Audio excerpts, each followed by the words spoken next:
Jean-Marie Perrier, bonjour. Bonjour. Photographe des stars, de la mode, au niveau international. Vous avez photographié les Beatles, Mick Jagger et les Rolling Stones, Yves Saint-Laurent, Johnny, Mylène Farmer. Alors, un bon mélange, hein. J'ai essayé de faire un peu. Alors, Jean-Marie Perrier, vous ne dormez pas beaucoup la nuit. Non.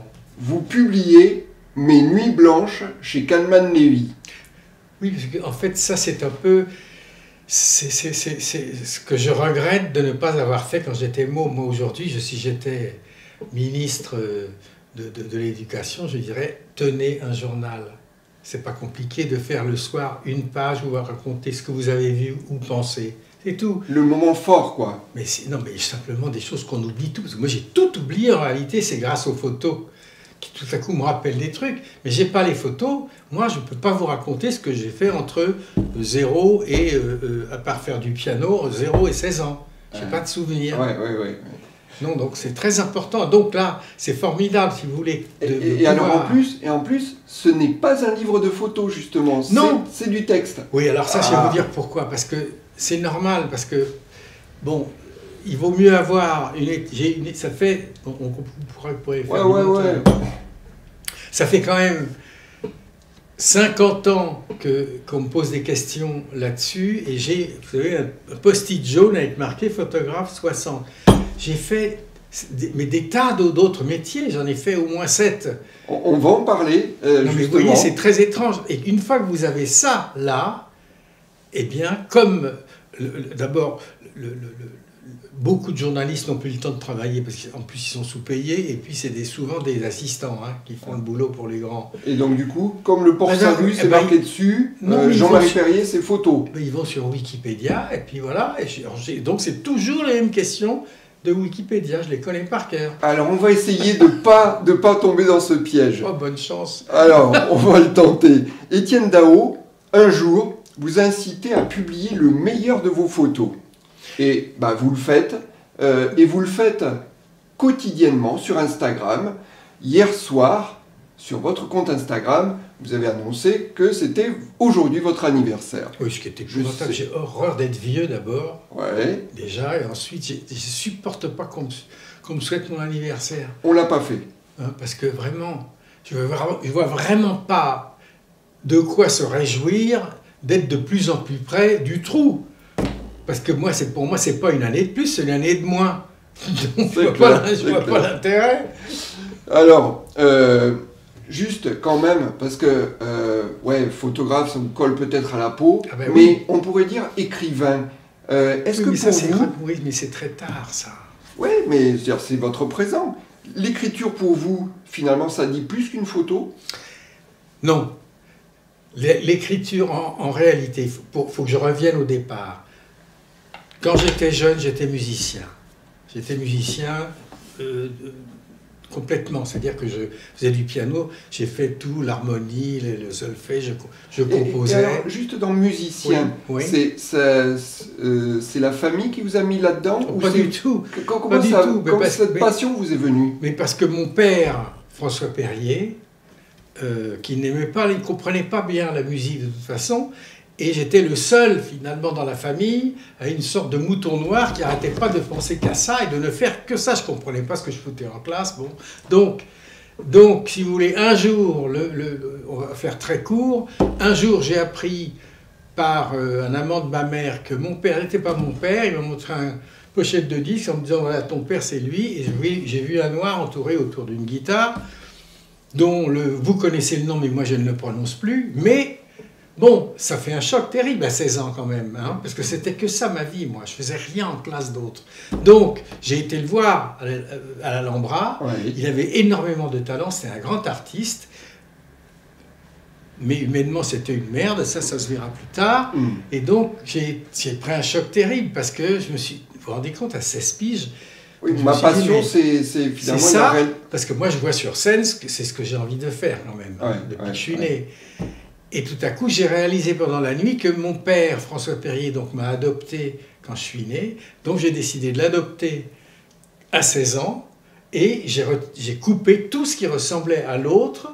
et j'ai fermé mon piano pour toujours. Donc, ceci pour vous dire, ça se passait en 56, et à partir de ce moment-là, ma vie s'est arrêtée.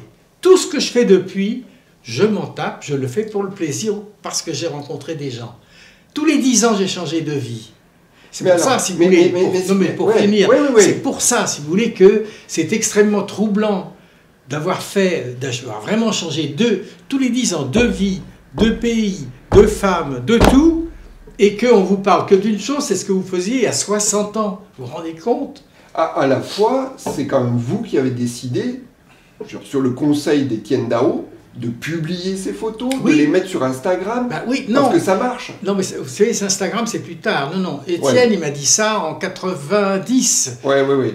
Parce que je devais faire un premier livre autobiographique qu'on m'avait commandé, qui s'appelait Enfant gâté. Bon, donc j'ai dit, donc je vais forcément parler des années 60. Il me dit, mais tu devrais ressortir tes photos. Et il m'a vraiment sauvé la vie, parce qu'en fait, ça fait depuis 1990 que je vis d'expositions, de tirages, voilà, ma vie m'a replongé là-dedans. Bon, alors on va en parler de la photo, mais j'aimerais commencer peut-être dans un sens pas habituel. Oui. Vous êtes aussi un fils de pub, comme disait Séguéla. Et on va essayer d'enchaîner. D'abord, juste moi, je voudrais dire que dans ce livre, quand même, vous avez une façon d'écrire aujourd'hui qui manie l'art de la formule. Je ne sais pas si c'est un style, en tout cas il y a une patte, et on pourrait dire même qu'on la reconnaît. Est-ce que vous tenez ça justement de votre expérience dans la pub, sens de la formule? Pas du tout. Parce que la pub d'abord viendra après le long métrage. Donc si vous voulez, ça n'a rien à voir. Non. Écrire, c'est faire de la musique. C'est ce qui me rapproche le plus de la musique. Parce que c'est très musical, les phrases. Il y a un rythme. Et donc, bon, c'est grotesque parce que, non, mais c'est très primaire. Mais moi, quand j'écris, j'ai l'impression de faire de la musique parce que j'entends la musique des mots. C'est tout. Je continue sur la pub quand même. Parce que c'est un domaine dans lequel vous êtes exprimé. Je crois que c'est aux États-Unis que vous avez beaucoup développé ça. Mais restons en France. Ah non, j'en ai fait beaucoup en France aussi. Voilà, oui. J'ai fait ça pendant 15 ans pratiquement. En même temps, je faisais des longs métrages. Et si vous voulez, ce que la publicité m'a apporté par rapport à ça, c'est que ça, ce sont des textes que je fais le matin et qui doivent être donc des textes assez courts. Ça fait 2800 signes. Ouais. Donc j'ai appris à raconter court. Et ça, je trouve que c'est très intense. Dans un film publicitaire, vous êtes parfois obligé de raconter la vie d'un type en 30 secondes. Donc c'est très intéressant parce que ça apprend effectivement à faire des recoupements, à aller droit au but. Et c'est assez... Ça, c'est un exercice très amusant. Et bon, je ne considère pas ça comme de la littérature. La littérature, c'est ce que je vais faire après. Mais ça, c'est tous les matins, il y a 2800 signes. Voilà. Donc, alors quand il faut parfois raconter l'histoire de la vie de quelqu'un, c'est un peu... Il faut se tordre les méninges.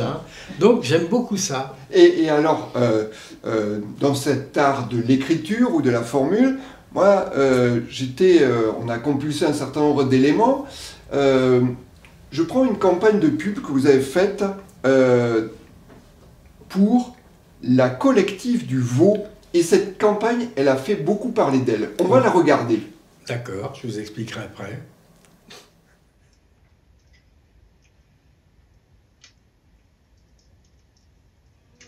C'est bon, on dirait du veau.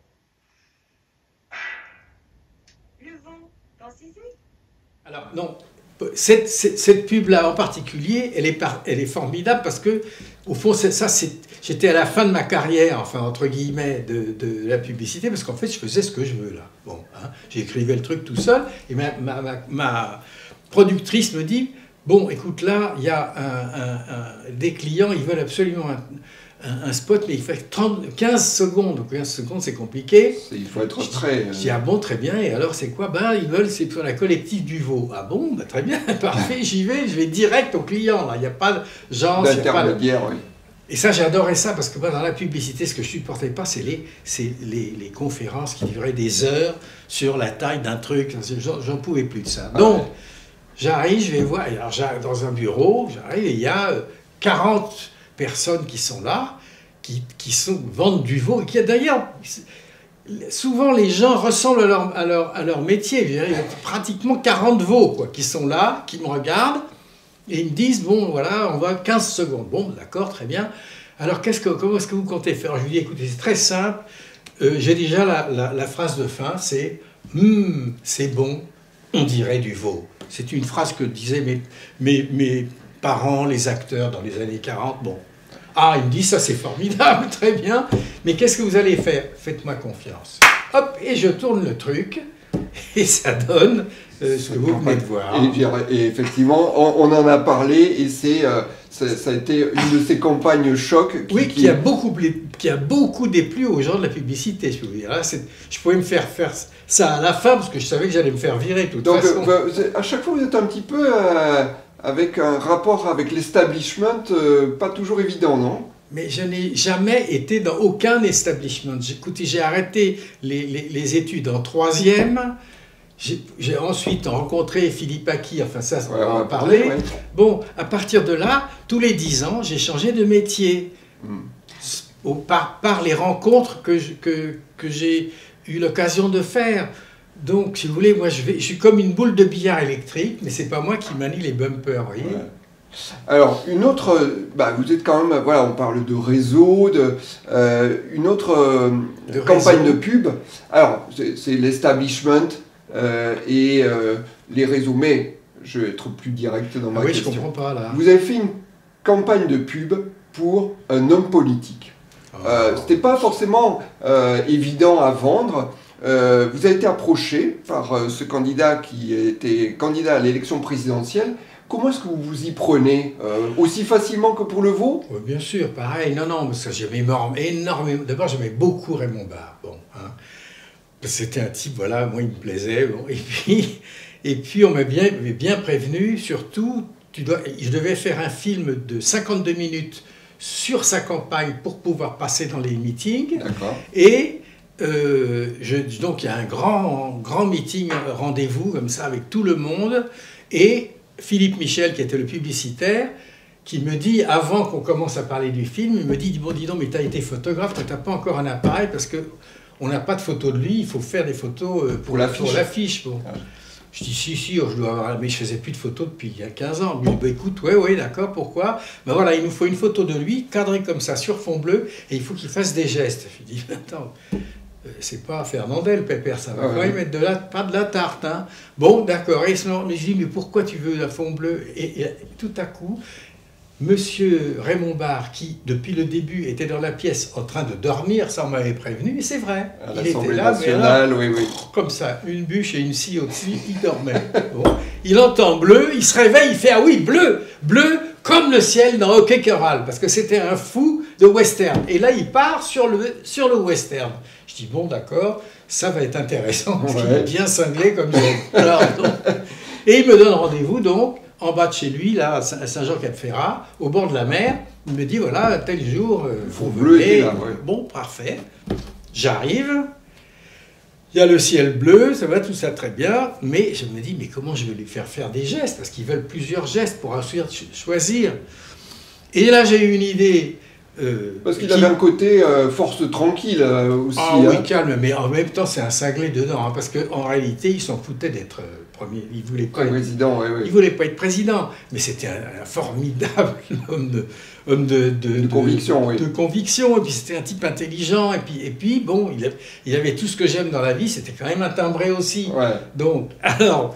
Je lui dis, voilà, monsieur le Premier ministre, je sais que nous avons en commun un goût très prononcé pour l'aïoli. Oh, j'aime beaucoup. Alors, je lui dis, écoutez, est-ce que vous voulez bien donner votre recette personnelle de l'aïoli à mon assistante qui est assise là? Vous voyez, là, au fond, derrière, il y aura la mer, ça sera là, mais avec plaisir. Et hop, il démarre. Et il donne sa recette. Et là, bien sûr, forcément, il fait des gestes. Et c'est la photo de la campagne. Oui, non, mais il y a eu plusieurs. Et puis, donc, alors moi, je faisais les photos, c'était très facile. Il était là, il parlait d'ail et tout, il était très content. Et c'est comme ça que, 5 ou 6 mois plus tard, partout dans France, il y avait Demain la France avec lui qui parlait d'une soupe de l'aïoli. poisson. Excellent. Il parlait d'une soupe de poisson, le mec. Donc, c'était formidable que situation. C'est bien ça, il y a aussi voilà, dans ce bouquin-là les coulisses de ces photos, et c'est vrai que Oui, le produit fini, ça se voit pas, et voilà. Mais c'est un journal, en fait. Ouais, C'est un exactement. journal tous les matins. Alors, ce journal, peut-être en étant un peu plus sérieux, vous avez fait une campagne de Si pub. on doit être sérieux, je me barre. Non, mais je veux dire, c'est aussi la vie. Hein, je veux dire, votre famille a payé un lourd tribut à la drogue. Aïe. Vous avez Oui. 2 frères qui sont morts de ça. Oui. Et je ne sais pas si c'est directement lié, mais vous avez voulu faire des spots publicitaires Oui. pour lutter contre ce fléau. Oui, parce que bon, en plus, moi j'étais quand même avec tous les musiciens de la Terre à l'époque, depuis 1962, qui se givraient tous la tronche. Moi, ma chance... Et comment vous échappez à ça?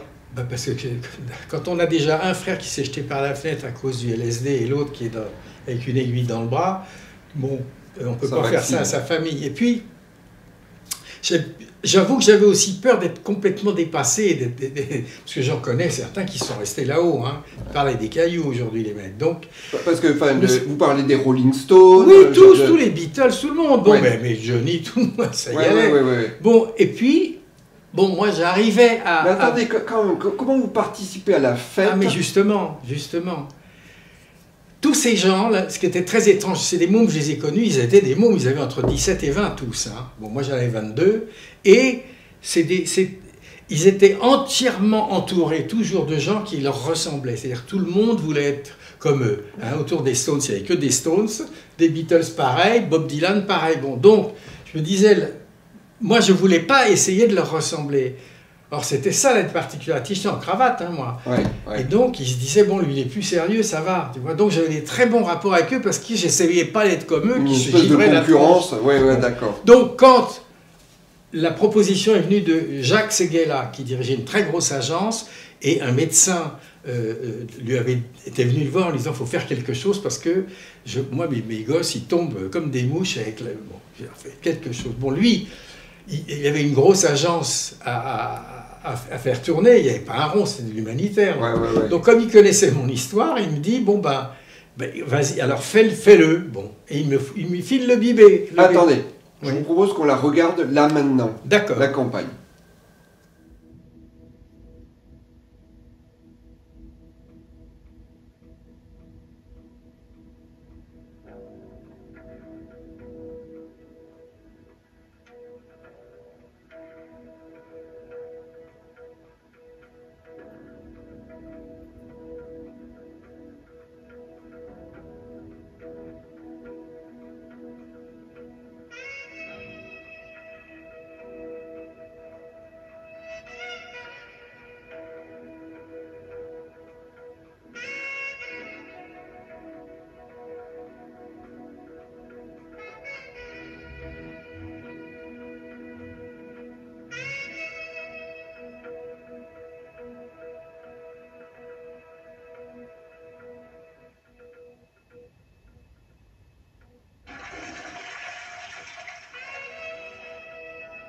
Alors, et bien sûr, quand c'est sorti, ça a fait un scandale formidable, mais pour une raison que personne n'a compris. Tous les spécialistes, Libération, tout ça, ils m'ont descendu en flèche en disant « t'es un crétin, il ne sait pas de quoi il parle ». Donc, j'ai jamais parlé de mes frères à l'époque. Hein, parce que je devenais le Jeanne d'Arc de l'antidrogue, ce n'était pas le but.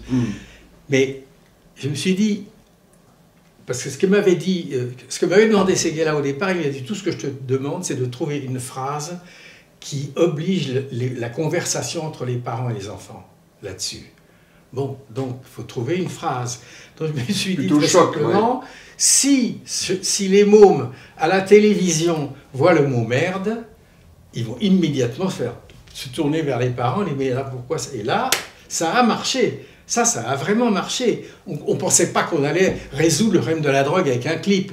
Mais personne n'a compris, personne, à part Oliver Einstein, qui dirigeait le Marmottan, qui lui a compris. Plus tard, il m'a dit, oui, c'était, en fait, vous aviez raison. Provoquer le débat. Et il m'a aidé, plus tard, lui, à aller à France 2 au journal télévisé pour défendre un autre que j'avais fait avec Benicio del Toro. Ouais. Donc c'est formidable ça quand même de voir. Parce que c'est très rare, un type très, comment dit-on, c'est très très rare de voir un spécialiste, un grand spécialiste, comme il y en a partout dans toutes les professions, dire je me suis gouré, parce qu'il m'a dit qu'il n'y croyait pas au départ. Ouais, il m'a dit, ouais. ben, non, vous avez raison. Donc voilà, moi ça m'a touché, fait Bien plaisir sûr. de faire ça.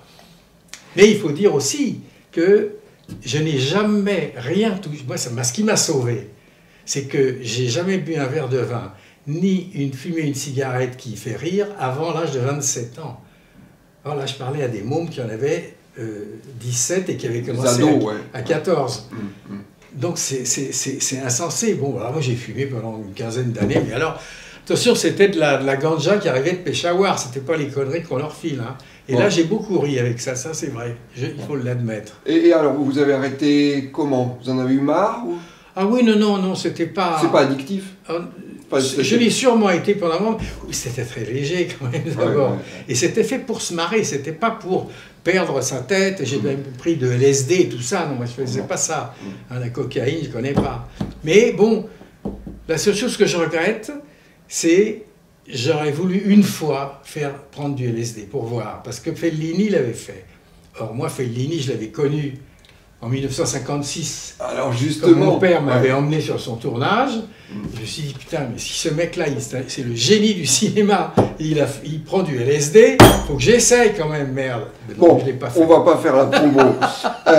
Moi, juste, exactement, je voudrais en arriver là. Je veux dire, à 16 ans, bah, vous Oui. avez cette déception. Ah, et c'est puis, plus qu'une déception. c'est À une 16 ans, rupture. je prends un coup dans la tronche, vous vous rendez compte que tout s'arrête pour moi. C'est-à-dire que ma vie, c'était... Je composais, pour moi, Michel Legrand, il avait qu'à bien se tenir, et tout à coup, on me coupe ça, et ma vie s'est arrêtée. Depuis, je brode, j'invente, Mais voilà. votre père, il vous tire par les bras pour vous faire rencontrer Non, Fellini, justement. Mon père, il ne se enfin, rend pas compte. Mon père, il est complètement sidéré de voir que je viens de changer d'un seul coup à 16 ans.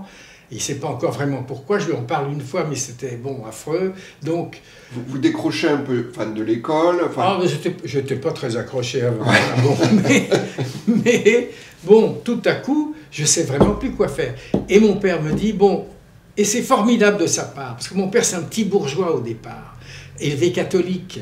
Et au milieu de l'année, il me dit, bon, allez, tu as 16 ans, tu fous rien en classe, on va arrêter, ça ne sert à rien. C'est très très courageux de sa part, dans les années 50. Hein. Bon. Et il me dit, ben, je vais tourner un film avec Fellini à Rome, tu vas venir avec moi. Et je me retrouve tout à coup à Rome, alors je découvre l'Italie, le prosciutto melone, tout. Bon, et sur ce tournage de Fellini quand même, qui était absolument magique. Et tout le monde... Sur le tournage, mon père dit à tout le monde, mais qu'est-ce que je vais faire de ce grand con? Je ne sais pas quoi faire, il a l'air triste maintenant, qu'est-ce qu'on peut faire? Et il y a un journaliste très gentil qui s'appelait Benno Graziani, qui lui a dit cette phrase qu'on ne peut dire que dans les années 50. Il lui a dit, quand on ne sait pas quoi faire de son fils, on le met à Paris Match. Pourquoi Paris Match? Parce que Paris Match était à l'époque un grand journal dans lequel il y avait 30 ou 40 photographes qui étaient à l'année et qui étaient des princes. À couvrir la vie des stars. La vie des stars, les guerres, il couvrait absolument tout. Et puis, il roulait en Ferrari, il se tapait des princesses. Non, mais c'était formidable. C'était les rois du monde à l'époque. Hein. Oui, bon, il n'y avait pas la télé. Enfin, il n'y avait rien. Si, il y en avait il y a qu'une. début, mais enfin bon, voilà, l'ouverture, elle était là. Ah quoi. oui, c'était... Ouais. Et Beno me dit, est-ce que tu veux être photographe? Moi, je lui dis, oui, d'accord. Il m'aurait dit plombier, j'y allais. Hein.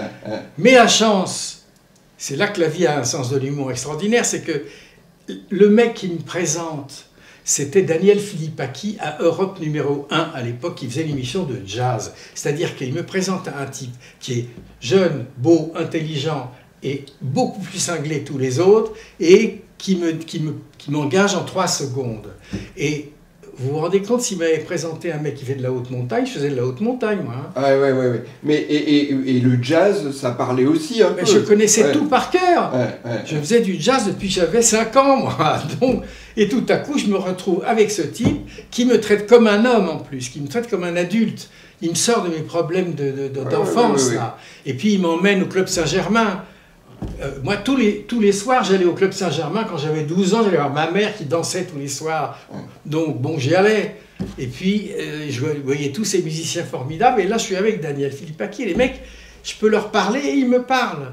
Bon, donc, c'était miraculeux, quoi. Et la première chose que Daniel fait, c'est il me file un Leica et il me dit, bon, tu vas... Il avait aussi un journal qui s'appelait Jazz Magazine. Ah oui, c'est avant. Et il me dit, tu vas partir pour Jazz Magazine. Et il m'envoie avec Dizzy Gillespie et Ella Fitzgerald en tournée. Bon, attendez, je me retrouve, j'ai 17 ans maximum et j'en fais 11. Ouais. Hein, vraiment. Ouais. Et j'arrive sur cette tournée extraordinaire. Dizzy, je le connaissais par cœur, toutes ces... Alors, il y a, bon, là, il faut voir, j'ai 2 histoires. Hein. Mais alors, on va... Il y a 2 histoires. Mais je vous propose... Dizzy et Ella. Donc, vous décidiez. On va faire, en fait, par les photos.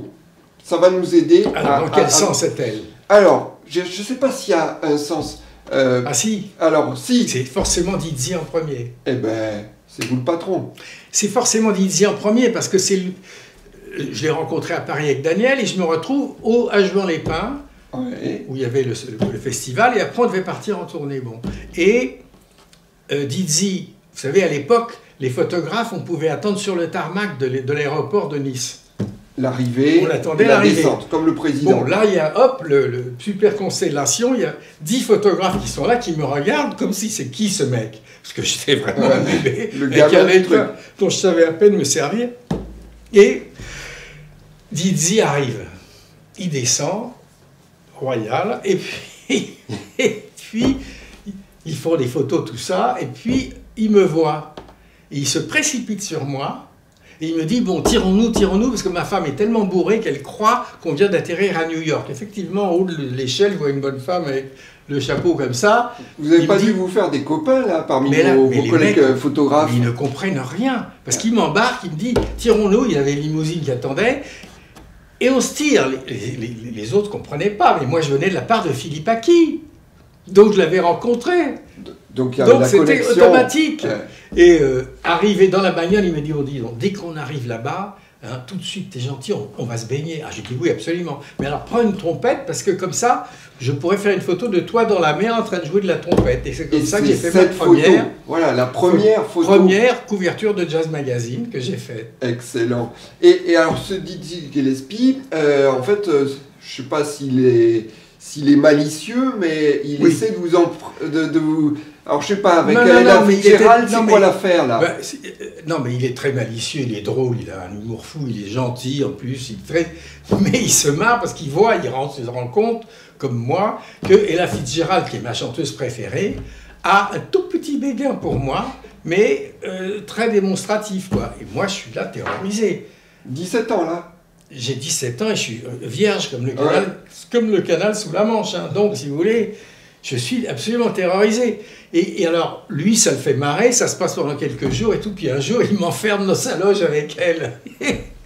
et elle, qui n'est pas bête, elle avait compris. Tu vois, elle a dit, bon, mais t'inquiète pas, mon grand. Elle a ouvert la porte. Mais vous vous rendez compte que donc, j'aurais pu commencer ma vie sexuelle avec Ella Fitzgerald. Ça pose un mec, hein, quand même. C'est clair, c'était le début d'une carrière. Ah oui, j'ai raté ça, encore une fois.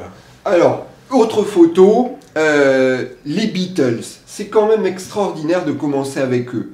Aujourd'hui encore, c'est les artistes ayant vendu le plus grand nombre de disques au monde.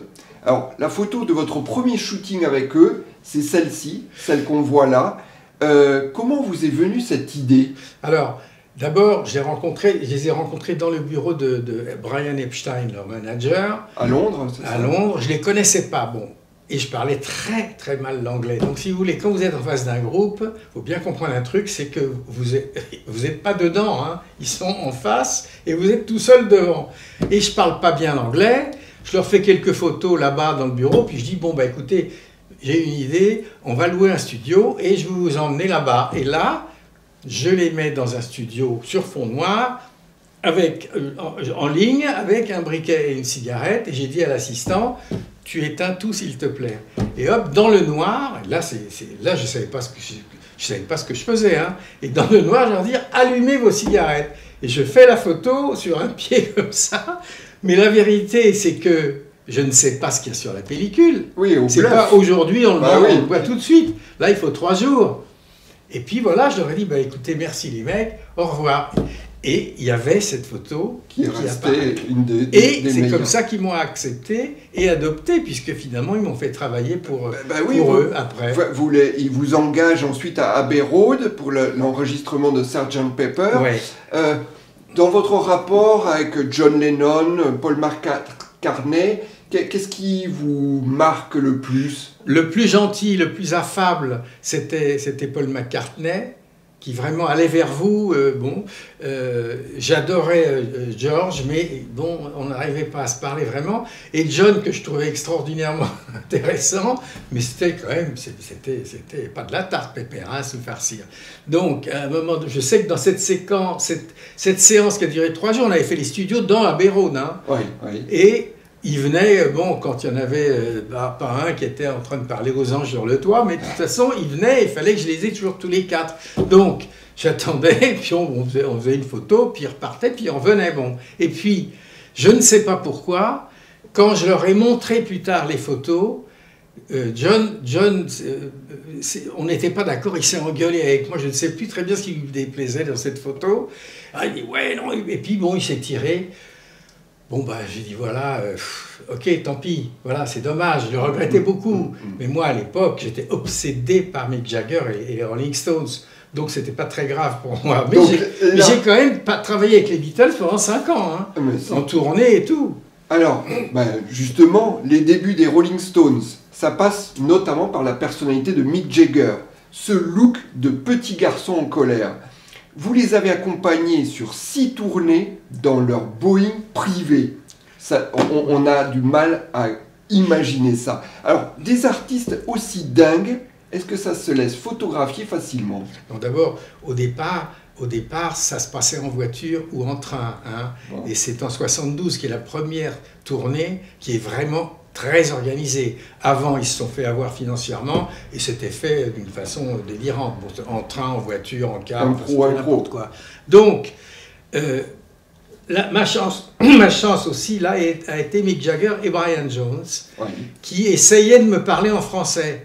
C'était quand même très, très gentil de leur part.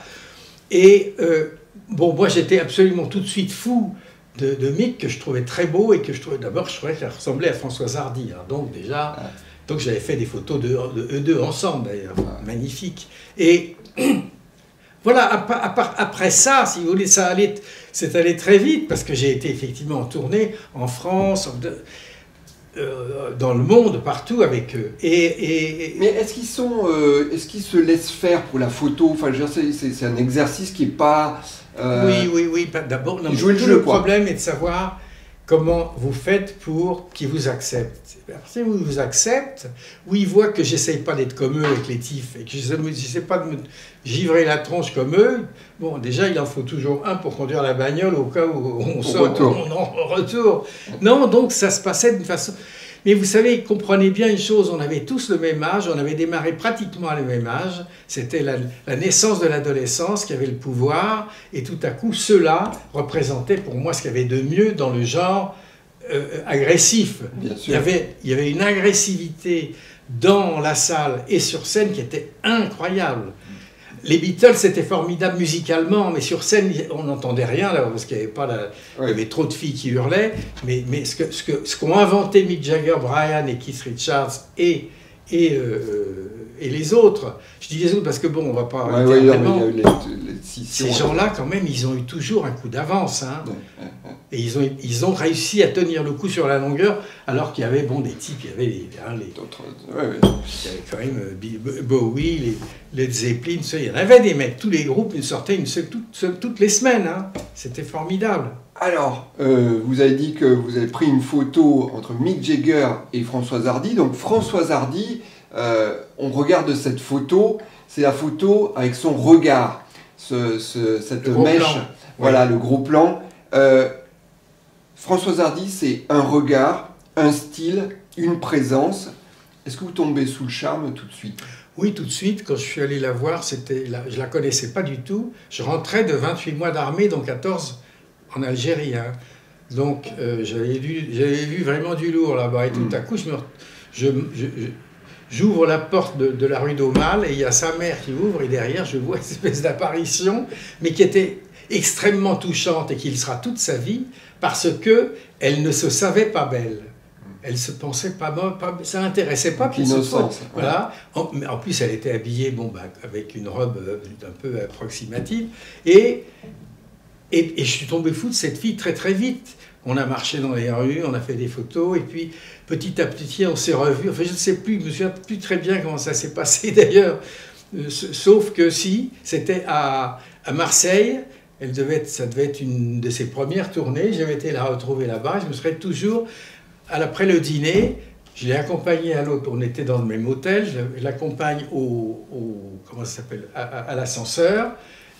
J'ouvre la porte, elle rentre et je rentre. Bon, arrivé là-haut, elle sort, je sors.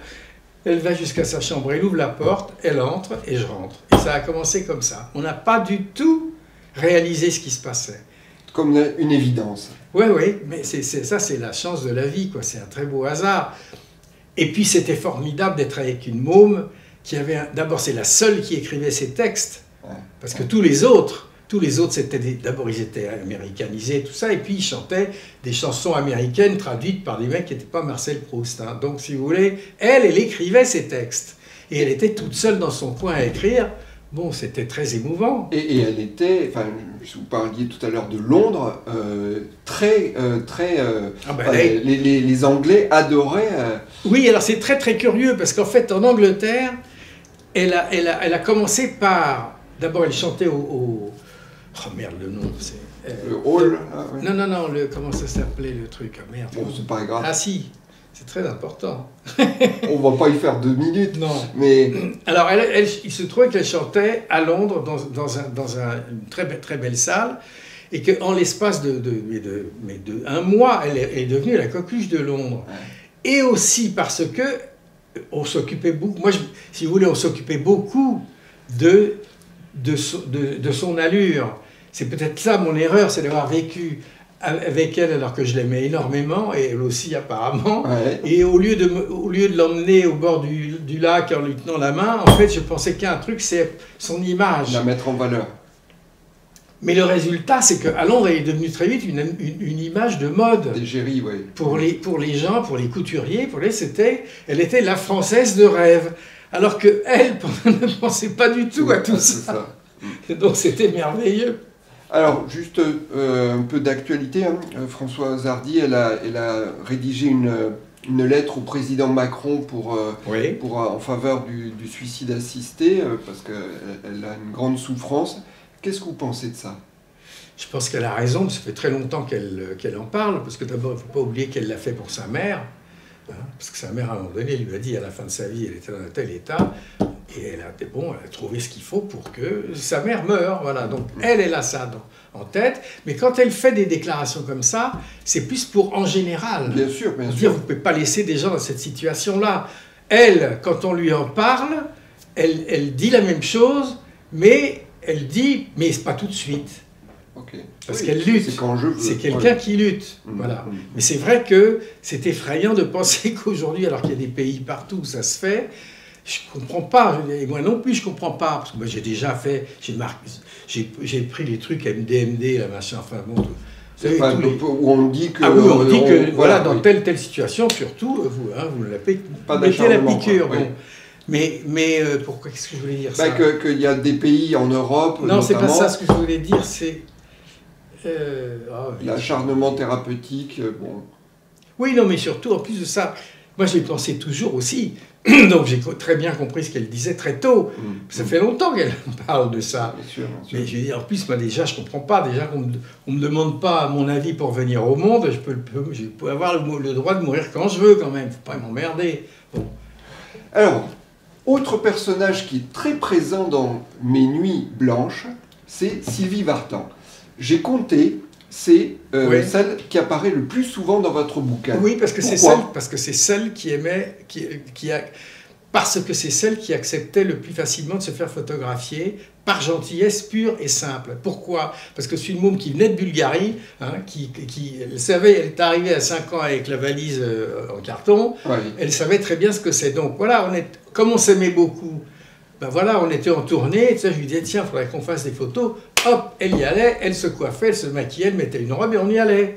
Bon, et c'est elle que j'ai le plus photographiée, d'abord parce qu'elle était très très très très jolie, et puis elle était le contraire de Françoise, qui elle ne comprenait pas pourquoi je photographiais tout le temps, ça l'intéressait pas, donc c'était beaucoup plus compliqué. Voilà, bon, c'est des liens qu'on a depuis très longtemps, comme ceux que j'ai eus avec Johnny.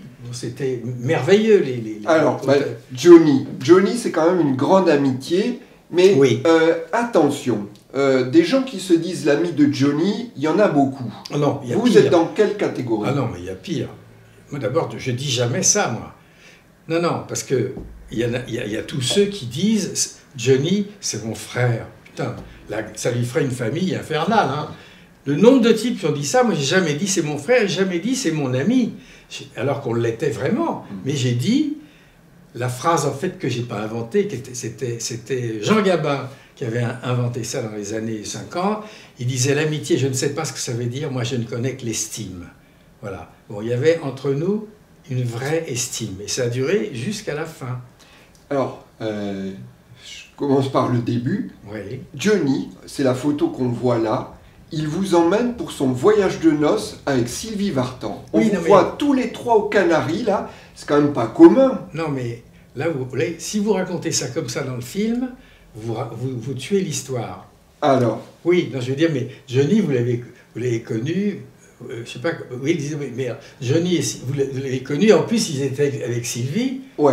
Tu vois, et c'était tellement incroyable que ces deux mômes qui représentaient la jeunesse française et qui était le plus gros vendeur de disques, c'est eux, et tout à coup, ils tombent amoureux, ce qui est déjà fou, hein, aucune attachée de presse aurait pu penser un truc pareil, en plus de ça, ils veulent se marier, et quand ils se marient, ils me prennent pour témoin, ce qui est quand même extrêmement gentil. Ah, c'est pas que le photographe, non, c'est témoin. Oui, ils me prennent témoin de leur mariage, et après, ils m'emmènent en voyage de noces. On était tous les trois. C'est incroyable. Non, mais c'est extraordinaire, vous voyez, ça donne bien une idée des rapports qu'on avait à l'époque avec tous, hein, avec, bon, bien sûr, Claude François, ou tous, parce que c'était des mômes qui ont démarré, et qui, contrairement à moi, n'avaient pas été gâtés comme moi. Moi, j'étais un enfant gâté. J'ai vécu dans une maison avec mon père où tout le monde entier passait du cinéma et du théâtre. Eux, Françoise Hardy, quand elle veut, elle a cette guitare, elle a 17 ans, elle voudrait trouver une maison de disques, elle achète le bottin et elle va chercher les maisons de disques. Moi, j'aurais jamais osé faire un truc pareil. Ouais. Donc, vous voyez, c'est des mômes, ils partent de rien, donc ils me touchent énormément, moi. Alors, je l'ai peut-être dit dans le mauvais sens, mais Johnny Hallyday, cette proximité, cette estime que vous avez, elle vous fait l'accompagner sur de nombreux tournées. Vous racontez une histoire où, au petit matin en province, une scène assez hallucinante où Johnny débarque dans un petit bar. Oui, c'est-à-dire qu'on était sur la route. C'était, je crois, quand on venait de Saint-Tropez, ou à côté, où il avait fait un concert, et à 2h du matin, il me dit tu viens avec moi, on part à Tarbes. À Tarbes? Je dis, mais tu vois, à l'époque, c'est que des nouilles. Des tortillards, oui. Il n'y a pas d'autoroute, tu vois. Et en plus, on monte dans une Lamborghini Miura, c'est un espèce de tombeau qui est haut comme ça, avec des roulettes. Et puis, on a de l'essence jusque-là, parce que l'essence est devant, et derrière, il y a le moteur à travers une vitre. Et ça va à 250 tranquille. Hein. Et Jojo, après 3 nuits et 3 jours sans avoir dormi, la nuit, et c'est le 1er septembre, c'est-à-dire que c'est jour de rentrée de vacances. Et nous, on va vers la mer. Donc, c'est complètement fou, parce que d'un côté, il y a les bagnoles comme ça, et de l'autre, il y a le soleil qui va se lever. Bon, et attends, tu voulais que je raconte l'endroit? Oui. Et donc, à un moment donné, je sais pas, à 6h30 du matin, il dit, on va prendre un café. Bon, alors, on avait un petit café dans un village, on arrive, et là, il y a une atmosphère des années 50, quoi. Hein, il y a une grosse dame qui sert les cafés. Il y a un type à 7h30 du matin, il est là, il boit, Petit blanc. du petit blanc. Il y a une femme, on voit qu'elle désespère, qu'elle voudrait tellement sortir de cette vie-là. Et il y a un jeune homme qui représente à lui tout seul le rock, la violence, la jeunesse. Et il représente Johnny, quoi. Le Johnny du village. Voilà. Quoi. Et on rentre, et je joue. Lui, quand il apparaît, C'est le vrai, quoi. c'est le vrai.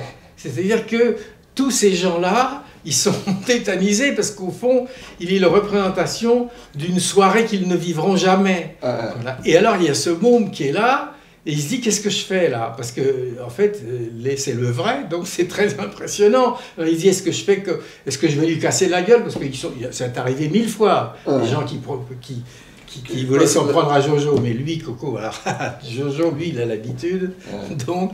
Quand il a compris ça, il l'a fait venir, il tapait sur l'épaule, il fait ça va mon vieux, tout, et hop, c'est terminé. Après, on est reparti dans la Lamborghini et il y a eu un accident un peu plus tard sur une tache d'huile. Et là, c'est sidérant parce que là, j'ai assisté à la mort de Johnny, la première. Oui. Ben oui, parce que on rentre dans un arbre, de mon côté d'ailleurs. Moi, je passe à travers le pas. Côté du passager, ouais. Voilà, et puis. Lui, il me dit, saute, sors, on va sauter. Heureusement, elle était vide, donc on ne saute pas. Et je sors, je suis en sang, et je me retourne et je vois Johnny qui s'éloigne de dos. Et je vous jure, là, il est en train de vivre sa mort, mais il la croit vraiment. Et comme il meurt forcément comme James Dean. Hein, pareil. Donc, il meurt au ralenti, il marche comme ça, et puis c'est du cinéma, quoi. Il tombe par terre et boum, et il est allongé comme ça. Et de l'autre côté de la rue, il y a tous les mecs qui reviennent de vacances, tout ça, ça s'arrête.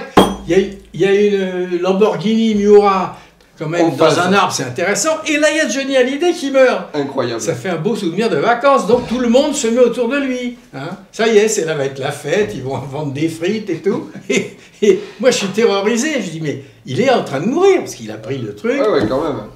Et j'arrive en sang. Je passe à travers la foule. Et je suis vraiment terrorisé. Je me dis, mais il est en train de mourir là. Et je le vois, il est par terre. Comme ça. Bon, putain, je me dis, c'est pas vrai. Ce que je suis en train de vivre. Et tout à coup, il ouvre les yeux et il me voit. Moi, je suis debout en sang. Hein. Lui, il me regarde comme ça, il s'assoit, il fait, j'ai rien. Et il n'a jamais rien eu, lui, dans ses accidents de voiture. Sylvie, ça a été terrible pour elle. Et moi, qui étais debout, alors il m'a mis par terre, et c'est la fin À l'Est d'Éden? Non, pas à l'Est d'Éden, l'autre. James Dean? Non, c'est oh, putain, allez. Et il me prend comme ça, alors que je suis debout. Mais je suis en sang, lui, il me met comme ça, il m'allonge, il retire son truc, et c'est la fin de la fureur de vivre, quoi. Je suis Salminéo, tout juste, j'ai pas une chaussette rouge et une chaussette bleue, vous voyez. Et le soir, il était sur scène, et moi, le sto. Ah, incroyable.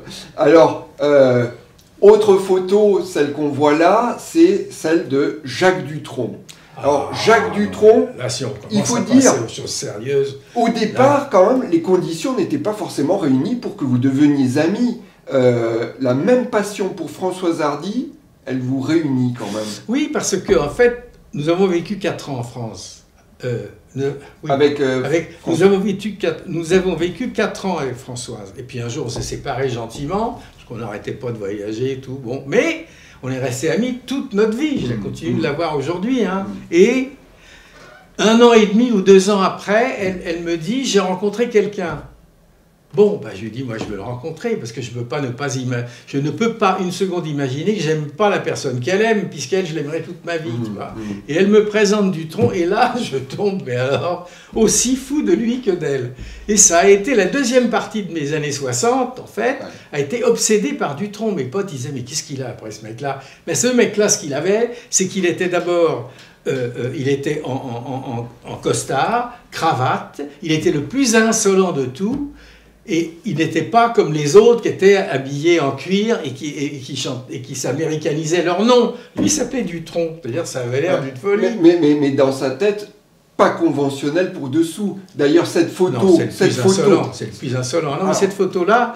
Avec cette dorade-là, qu'est-ce que c'est que cette histoire? Eh bien, parce qu'on a fait...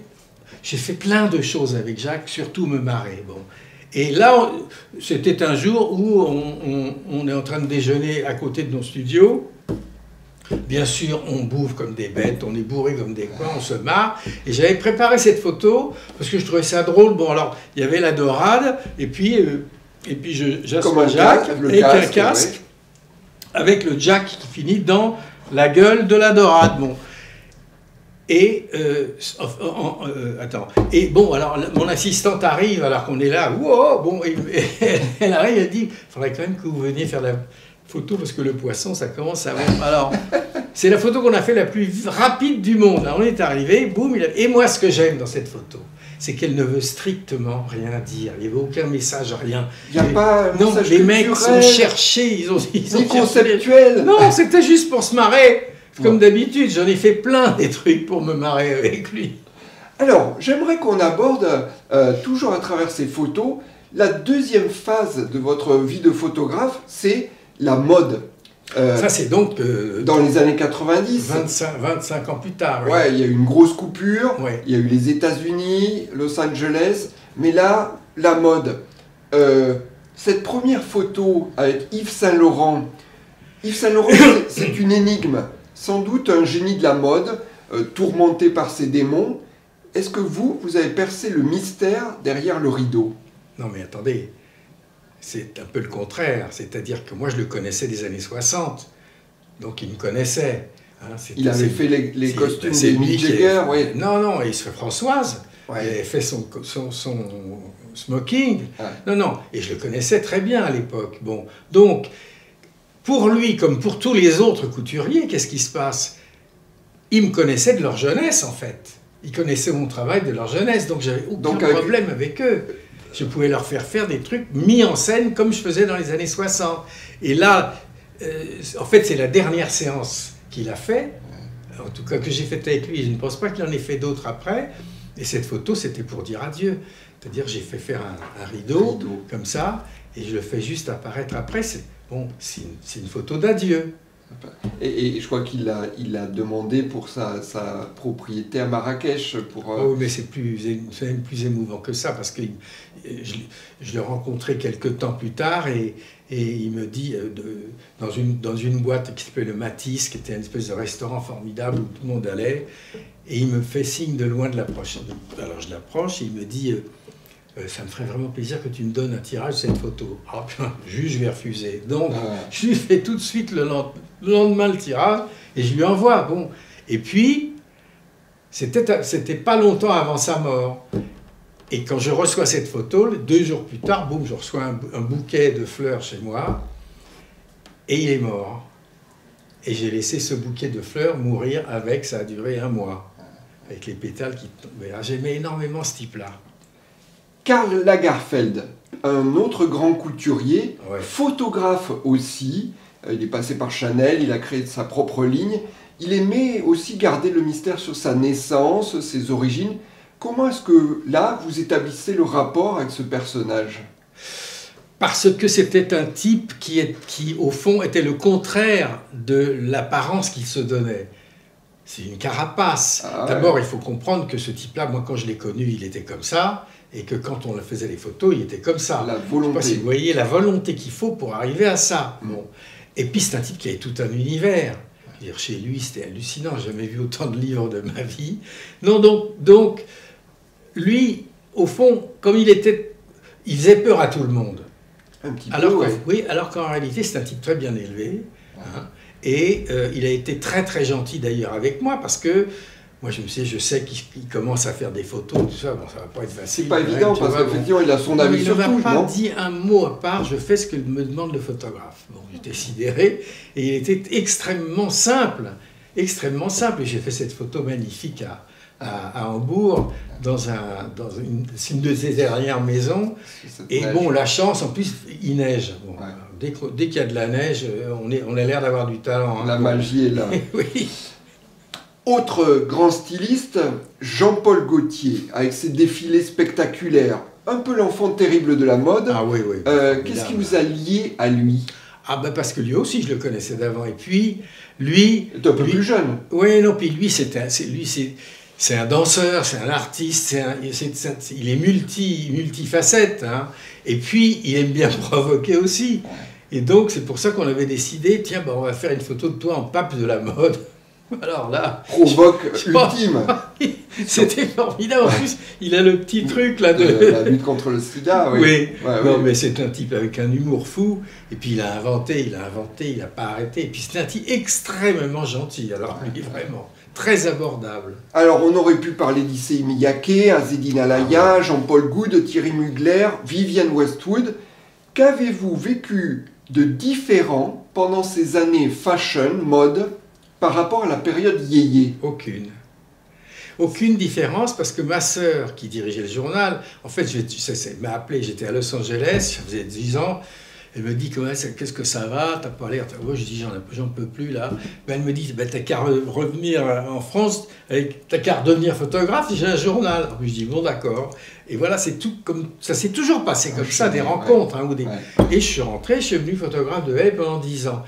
Mais évidemment, c'était encore Philippe Aki. Et puis ma sœur, j'avais travaillé avec eux il y a 20 ans. Donc, je me retrouve dans la même situation de liberté que dans les années 60. Donc j'ai eu vraiment, grâce à eux deux, une situation extrêmement exceptionnelle, où je pouvais faire des mises en scène dingues. Je pouvais faire tout ce qui me... Et parce qu'ils acceptaient. Bien sûr. Ils me connaissaient déjà. Donc vous voyez, ça valait vraiment le coup d'être vécu. Alors, autre vie, celle du cinéma. C'est ce que dans votre décompte, vous considérez comme votre troisième vie. Oui, j'ai fait tout à l'envers. C'est les années 70. Alors, vous tournez, suite à cette amitié très forte avec Jacques Dutronc, un film en Guyane, Tumuc Humac. Non, ça c'est un film avec mon frère. Ah! Et ça c'est en 68. Bon, tout loupé. Alors, mais dans ce film-là, vous faites une rencontre assez étonnante avec un bagnard. Oui, c'est-à-dire que en 68, je voulais déjà faire du cinéma à cause de Dutronc. Pour Dutronc. Parce que je me dis, il faut que j'arrive à faire tourner ce type-là. C'est évident qu'il est un personnage de cinéma extraordinaire. Bon. Mais bon, pour monter un film, c'est pas facile, hein, surtout quand on n'en a pas fait. Ouais. Donc, Jacques Lanzmann, avec qui je travaillais, et qui était au bureau à côté de lui, bon, donc un jour, Wolfson, le directeur artistique de Dutronc, qui était fou de rage du succès de Antoine, parce que c'était un peu nouveau, un peu... Oui. Ouais, donc ça l'énervait, et il me dit, mais dis donc, mais tu connais pas un auteur, toi, dans vos trucs, là, vous connaissez pas un auteur qui pourrait écrire des paroles de chansons? Je lui dis, écoute, le seul que je connais, c'est Lanzmann, il est dans le bureau d'à côté, tu vois. Et donc, on l'a invité, mon copain Régis et moi, à déjeuner, Wolfson et Lanzmann, dans la cuisine de mon ami qui était directeur artistique. Bon. Et on est là. Et là, dans cette cuisine, Wolfson, qui était un type très autoritaire, mais rapide, avec un humour fou, mais enfin, il fallait le suivre, hein, quand même. Ouais. Et il dit à Lanzmann, bon, bah, faites-moi un texte, alors. Et puis, portez-le moi. Bon. Et l'autre s'en va, et quelques jours plus tard, il lui apporte « et moi, et moi, et moi ». Voilà. Et là, tout à coup, c'est Wolfson qui donne d'ailleurs ce texte à ses deux assistants. Il y a Hadik Arafat et Dutronc. Il leur dit, celui qui fait la meilleure musique, voilà, c'est lui qui l'est. Voilà, et ça a été Jacques par hasard. Mais Jacques, au départ, il ne pensait pas du tout être chanteur. Hein. Lui, il a fait ça comme ça. Et comme tout ce qu'il a fait par la suite, c'est-à-dire pour se marrer. Ouais. Parce qu'il avait toujours eu cette espèce de syndrome du pied nickelé. Du genre pourvu qu'on s'en rende pas compte. Alors qu'il a tous les talents, ce mec-là. Quand je l'ai fait tourner au cinéma, première prise, il est bon, tout de suite. Mais il faut dire que j'écrivais bien pour lui. Hein. Oui, mais il y a une présence, c'est clair. Non, mais parce qu'il y a des gens qui ont fait des films avec lui, il y en a certains, ils n'écrivaient pas pour lui. Ils faisaient des dialogues de cinéma, et là, il était obligé de jouer. Et c'est pas un type qui joue, c'est un type qui est. Voilà, il est dans un coin de l'écran de scope, vous verrez que lui. Ça, c'est la présence, ça n'a pas de prix. J'aimerais qu'on parle de vous et les femmes. à travers quelques clichés. Vous avez 1 heure là? Oui, ça va. Non, mais on va faire toujours avec cette technique des photos, parce que ça aide à quand même aussi bien résumer une histoire. Ouais. La première femme, celle à laquelle on installe un rapport, c'est la mère. Mais c'est à propos d'elle, de votre mère, que vous dites « les femmes sont un piège ». Pourquoi? Non, mais ma mère était très particulière, elle était très en avance sur l'époque, ma mère. C'était quand même... Elle était... Comment dire de ma mère? C'est compliqué de parler de ça. Donc, non, mais elle était très en avance sur l'époque, c'est-à-dire qu'elle n'était pas libérée, elle était libre. Mais d'une façon assez agressive. Elle était quand même la petite fille de Réjeanne, la plus grande actrice du début siècle avec Sarah Bernard. Elle avait été élevée par un père qui était un type génial mais qui n'a jamais travaillé. Elle était dans un milieu extrêmement luxueux en réalité. Et elle a quand même tout à coup décidé, en 1947, elle a décidé que elle était amoureuse d'un mec, donc elle est partie. Elle a laissé, moi à 7 ans, mon frère à 5 et ma sœur à 3 ans. Pour quitter 3 gosses de cet âge-là, il faut quand même être un peu marteau, mais c'est ce qui me plaisait chez elle en même temps. Bon. Mais voilà, bon, je ne sais plus ce que c'était. Ça rapporte, est-ce que les femmes sont un piège? Il y a toujours peut-être ce danger de l'instabilité ou de... Je ne sais pas, j'ai marqué ça, moi, que c'était un piège. Je crois, dans une interview, ça a été dit, mais c'est pas grave. Ici, dans cette photo, on la voit avec votre père. Oui. Et c'est quoi cette ambiance familiale, le temps que... C'est-à-dire que ce qui est merveilleux, c'est que, en réalité, ma mère était enceinte de moi, et mon géniteur était parti, lui, faire son service militaire, et mon père l'a rencontré. Il l'a rencontré le jour où il a obtenu le prix Réjeanne. Bon, c'est quand même fou. Et il tombe fou amoureux d'elle, et il se marie. Bon. Et donc, elle c'était quelqu'un... C'est quelqu'un qui avait une liberté incroyable, quoi. Il n'y avait pas de règles, il y avait pas de... Elle était très, très provocatrice, mais par sa présence, pas par recherche. Oui. Hein? Et cet hôtel particulier dans lequel votre père... Il y a Louis Jouvet, il y a... Mais il y avait... la terre entière passait. La terre entière, de l'autre côté de la... Est-ce que ça n'écrase pas d'avoir un père qui a autant de talent, etc. Est-ce que ça n'écrase pas un enfant? Oh, pas du tout, non. Non, enfin, il y en a peut-être pour lesquels c'est ça, mais d'abord, moi, au fond, j'étais quand même aussi un enfant de la balle. Hein, et lui, mon père, il avait un humour fou. Je l'ai très peu vu finalement, parce que j'ai jamais été en vacances avec lui, parce que lui, il faisait des radios le matin, il tournait des films l'après-midi, il faisait des tournées le soir de théâtre. Il jouait parfois 2000 représentations, c'est pas comme aujourd'hui. Hein. Donc, mais il avait un humour fou. Et il m'a appris une chose extraordinaire. Hein. Avec mon frère un jour, on était à l'arrière de sa voiture, et il marchait, on était à la campagne, et je ne sais pas pourquoi, à quel moment, il y en a un des deux, on s'engueule, et il y en a un qui dit à l'autre « Ah, me fais pas chier !» Et mon père ralentit, se gare, se retourne vers nous, on dit « Ne me fais pas chier !» Ça, c'est extraordinaire, parce qu'il m'apprend et le français et l'humour. Ouais. Merveilleux. Alors... Non, mais donc, pour finir, tout le monde passait là. Effectivement, j'ouvrais, il était là tout le temps, Pierre Brasseur, des Américains, c'était tous les soirs après les dîners, après les pièces. Tout ça venait du dîner, il y a 1h du matin, 2h du matin, il y avait des gens, et moi je descendais en pyjama, hein, j'avais 10 ans, 12 ans, je descendais en pyjama parce que j'entendais qu'il y avait une fête en bas, hop, je descendais, j'arrête et je me mettais au piano, et là, je faisais un triomphe, mais alors à tous les coups. Hein. Excellent. Dans les photos que je voulais partager avec vous, je reviens sur Françoise Hardy. Elle est là avec sa robe Paco Rabanne iconique. Oui. Très belle photo. Laquelle? Celle où elle est avec la robe de Paco Rabanne. Courte. Voilà, courte. J'aimerais que vous expliquiez le passage de l'amour à l'amitié. Pour moi, je vais vous dire, en réalité, je trouve que l'amitié est beaucoup plus intéressante que l'amour. Parce que dans l'amour, il y a la sexualité. C'est ce qui vous rapproche et c'est ce qui vous sépare. Dans l'amitié, ça ne s'arrête jamais. Bon, donc je trouve ça beaucoup plus intéressant. Et puis quand j'ai aimé quelqu'un, comme j'ai aimé Françoise et d'autres, bon, ça devient mes meilleurs amis. Je ne veux pas les perdre. Donc, on passe d'une... Et puis peut-être aussi, je ne suis pas doué du tout pour être marié ou pour être avec quelqu'un.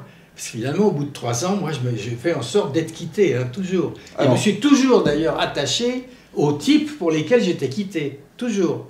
Autre exemple, autre femme, Julie Andrieux. C'est une femme que vous avez détournée du photojournalisme pour vivre autre chose. Oui, qu'est-ce que vous lui avez proposé? Non, mais d'abord, non, parce que là aussi, souvent, des gens m'ont dit « Ah, mais dis donc, elle avait 35 ans de moins que toi, quand même, qu'est-ce que c'est que ce genre ?» Ben oui, mais d'abord, bon, à l'époque, ça ne choquait pas. Et puis moi, quand je l'ai connue, elle avait 18 ans, elle avait. Et bien sûr, je n'allais pas lui sauter dessus, alors j'avais 35 ans de plus. Hein. Et j'ai vu que, comme pour Françoise, comme pour certaines femmes que j'ai rencontrées, j'ai vu que ce qu'il y avait à l'intérieur n'avait aucun rapport avec l'extérieur. C'est-à-dire que beaucoup de jeunes femmes très belles sont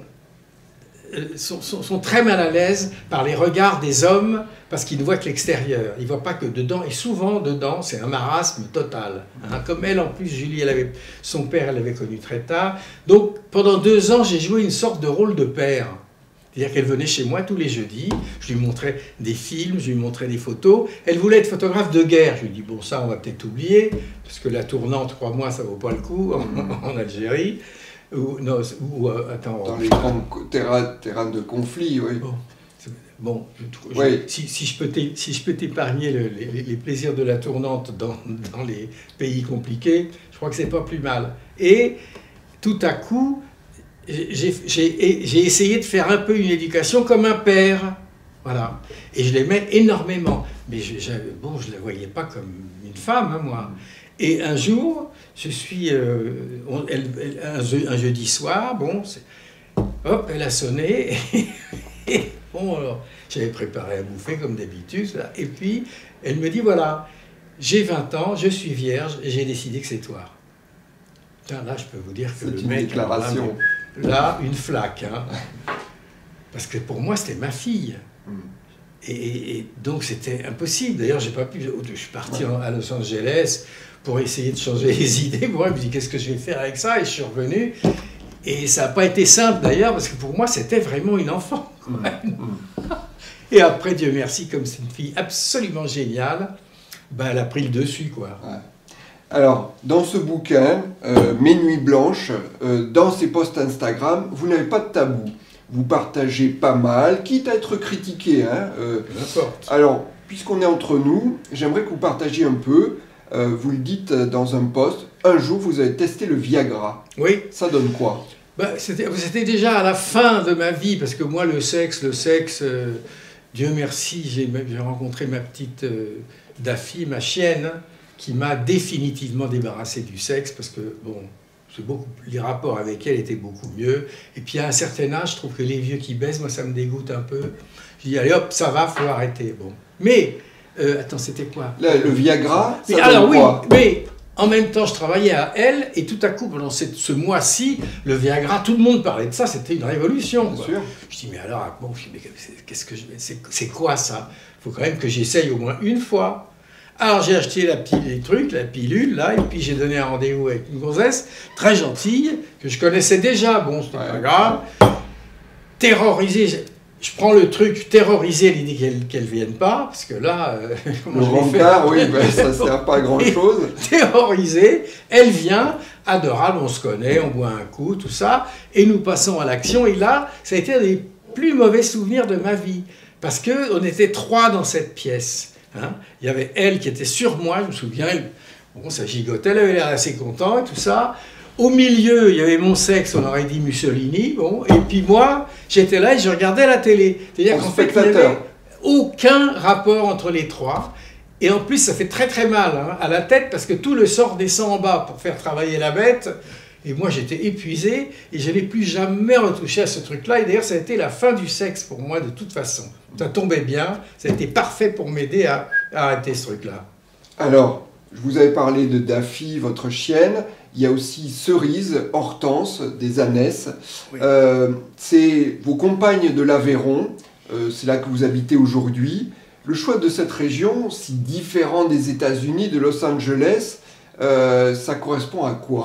Ça correspond au fait que de 1956 à 1990, en réalité, j'ai vu trop de monde, j'ai trop pris d'avion, j'ai pas eu une seconde d'ancrage. Donc j'étais nulle part chez moi au fond. Et là j'ai eu une idée curieuse qui m'est arrivée souvent parce que j'ai changé tous les 10 ans de vie et de maison et de femme et de tout. Donc je me suis dit bon bah je vais aller dans un endroit qui me rappellera mon enfance quand j'allais en vacances à la campagne avec ma mère. Et donc j'ai pris la bagnole et je suis descendu tout droit. Je voulais que ça soit au soleil, dans le midi, mais surtout pas en bord de côte, parce que là je ne supporte pas. Et puis que je retrouve les paysans de mon enfance et les paysages de mon enfance. Et je me suis arrêté là et j'ai acheté la première maison qu'on m'a proposée et j'y ai passé 25 ans.